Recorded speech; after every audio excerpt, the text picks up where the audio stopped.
आज हम बात करने जा रहे हैं अपने ज़माने की जानी मानी अभिनेत्री दिव्या भारती के बारे में। दिव्या भारती की मौत आखिर कैसे हुई? दिव्या भारती 90 के दशक की बहुत ही फेमस और खूबसूरत हीरोइन थी, जो केवल 3 साल के फिल्मी करियर में खूब नाम कमा चुकी थी। दिव्या भारती ने अपनी फिल्मी करियर की शुरुआत तमिल और तेलुगु फिल्मों से की थी। उसके बाद वो मुंबई आ गई। फिर वो हिंदी फिल्में भी करना शुरू कर दी और करीब 14 फिल्मों में वो काम कर चुकी थी। 3 फिल्में उनकी मौत के बाद पर्दे पर आईं, जिसमें कुछ काम बाकी रह गया था। ऐसे ही उनकी एक मूवी आंदोलन थी, जिसे दोबारा से पूरी फिल्म शूट करनी पड़ी और इस मूवी में दिव्या भारती की जगह श्रीदेवी को लिया गया था। श्रीदेवी ने इस फिल्म को पूरा किया। श्रीदेवी और दिव्या भारती की शक्ल बहुत मिलती थी एक दूसरे से। सभी दिव्या भारती को श्रीदेवी की कॉपी कहते थे। जब दिव्या भारती नई थी तब श्रीदेवी बहुत ऊंचाइयों पर थी। दिव्या भारती एक से एक बेहतरीन हिंदी फिल्में दी। उनकी पहली हिंदी फिल्म थी विश्वात्मा, जिसके बाद लगातार हिट और सुपर हिट फिल्में दिव्या भारती ने की थी। तमिल, तेलुगु और हिंदी फिल्में दिव्या भारती लगातार काम कर रही थी, जिसमें से 14 हिंदी फिल्में थीं और 6 तमिल और तेलुगु फिल्म्स। दिव्या भारती गोविंदा के साथ शोला और शबनम की शूटिंग कर रही थी। उसी दरमियान साजिद नाडियाडवाला गोविंदा से मिलने आए थे और दिव्या भारती से साजिद नाडियाडवाला की पहली मुलाकात शोला और शबनम के सेट पर हुई थी और दोनों एक दूसरे से प्यार करने लगे थे। फिर जल्दी ही दोनों ने शादी भी कर ली थी, जबकि दिव्या भारती और साजिद दोनों का धर्म अलग अलग था और साजिद नाडियाडवाला पहले से ही शादीशुदा भी थे। दिव्या ने साजिद नाडियाडवाला से शादी करने के लिए इस्लाम धर्म भी कबूल किया था और उनकी शादी इस्लामिक रीति रिवाजों से हुई थी। जब दिव्या भारती ने शादी की थी तब उनका फिल्मी करियर उछाल पर था, इसलिए शादी की खबर गुप्त रखी गई, जिससे दिव्या भारती के फिल्मी करियर पर कोई असर न पड़े। फिर साजिद नाडियाडवाला ने दिव्या भारती को वर्सोवा में 5th फ्लोर पर एक फ्लैट दिलवाया। दिव्या भारती वहीं रहती थी और दिव्या भारती के माता पिता दूसरे फ्लैट में उनसे अलग रहते थे। इन दिनों दिव्या भारती को एक के बाद एक फिल्मों के ऑफर्स मिल रहे थे। दिव्या भारती शूटिंग में बहुत व्यस्त थी।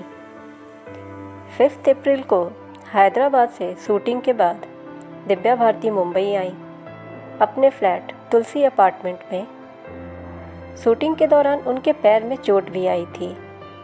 उसी दिन 5 अप्रैल को दिव्या भारती ने एक नए फ्लैट की डील भी ली थी और वो उस दिन बहुत खुश थी। 6 अप्रैल 1993 को शूट के लिए उन्हें दोबारा मुंबई से बाहर जाना था, लेकिन उनके पैर में चोट थी, जिसके कारण वो चाहती थी कि शूट 6 अप्रैल के जगह 7 अप्रैल को पोस्टपोन कर दिया जाए। फिर उन्होंने प्रोड्यूसर से बात भी की और ऐसा ही हुआ। शूटिंग की डेट 6 की जगह 7 अप्रैल को तय कर दिया गया। 5 अप्रैल 1993 को दिव्या भारती अपने घर में थीं। तभी ड्रेस डिज़ाइनर नीता लुल्ला उनसे मिलने आई, क्योंकि उनकी ज़्यादातर कॉस्ट्यूम्स वही डिज़ाइन किया करती थी। रात के 9 बजे नीता लुल्ला और उनके हस्बैंड दिव्या भारती से मिलने आए थे। तीनों लोग बैठकर बातें कर रहे थे। उनकी मेड किचन में थी। दिव्या की मेड दिव्या के साथ बचपन से ही रही थी और जब वो मुंबई शिफ्ट हुई तो उनकी मेड भी उनके साथ मुंबई आ गई। और ताज्जुब की बात यह है कि दिव्या भारती के मौत के 1 महीने बाद ही उनकी मेड की भी मौत हो गई और उसकी मौत को हार्ट अटैक का नाम दिया गया। करीब 11 बज रहे थे। दिव्या भारती किचन में गई और किचन में जो खिड़की थी, दिव्या भारती उसके दीवार पर बैठने लगी। और दिव्या भारती तुलसी अपार्टमेंट के जिस फ्लैट में रहती थी उसमें खिड़की में जाली नहीं लगी थी और वो खिड़की पर बैठने की कोशिश कर रही थी, लेकिन बैलेंस नहीं बन पाई। डिसबैलेंस होने की वजह से 5th फ्लोर से वो नीचे गिर गई, जहाँ सोसाइटी की गाड़ियाँ पार्क होती थीं। लेकिन कहा जाता है कि उस दिन वहाँ पर एक भी गाड़ी नहीं थी।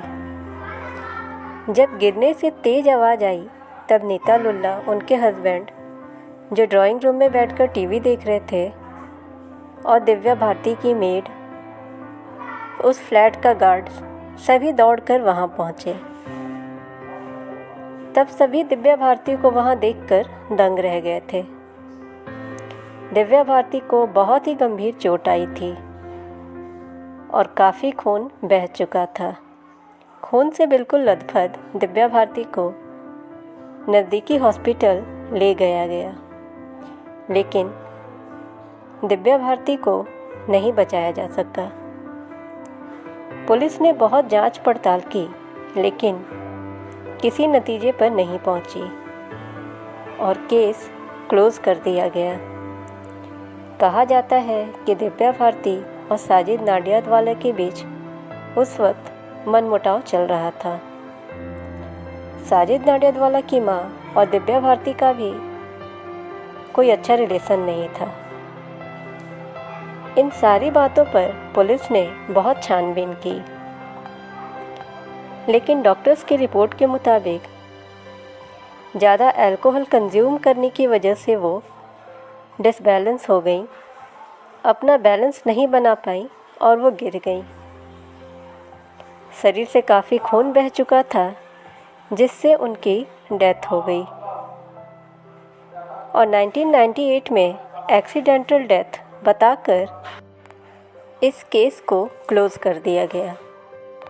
और यह एक रहस्य रह गया कि दिव्या भारती की मौत मर्डर थी, सुसाइड थी या महज एक एक्सीडेंट। अगर आप चैनल पर नए हैं तो चैनल को ज़रूर सब्सक्राइब करें, नोटिफिकेशन बेल दबाएं ताकि हमारी हर वीडियोस आप तक पहुंच पाए। वीडियो को ज़्यादा से ज़्यादा लाइक एंड शेयर करें। Thanks for watching.